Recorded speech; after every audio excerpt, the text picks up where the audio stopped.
कर फोड़ लेती ईटा से कपार के, मन कर फोड़ लेती ईटा से कपार के।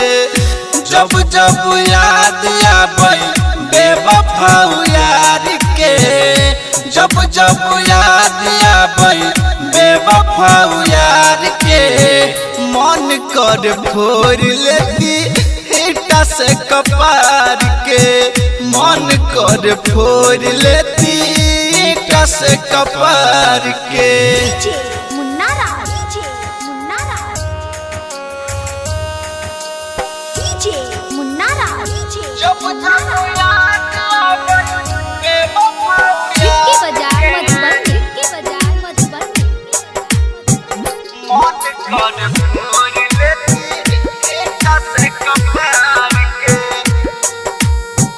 आँख से आंसू गिर गिर भर गए झील हो, जिए के भेलै मुश्किल हो, जिए के भेलै मुश्किल हो।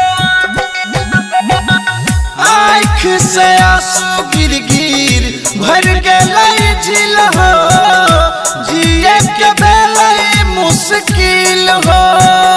मिटतै कोना अपनी सानी प्यार के, मिटतै कोना अपनी सानी प्यार के, मन कर फोड़ लेती ईटा से कपार के, मन कर फोड़ लेती ईटा से कपार के।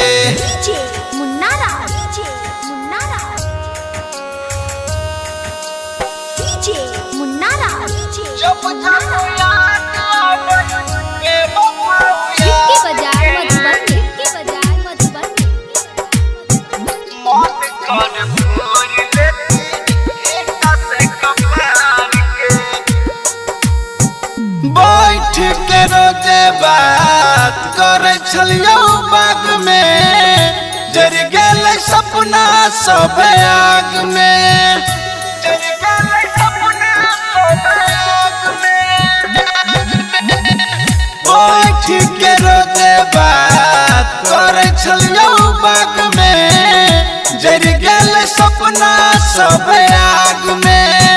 पवन पुरबैया छोड़ देते संसार के, राइटर विकेसी छोड़ देते संसार के, मन कर फोड़ लेती ईटा से कपार के, मन कर फोड़ लेती ईटा से कपार।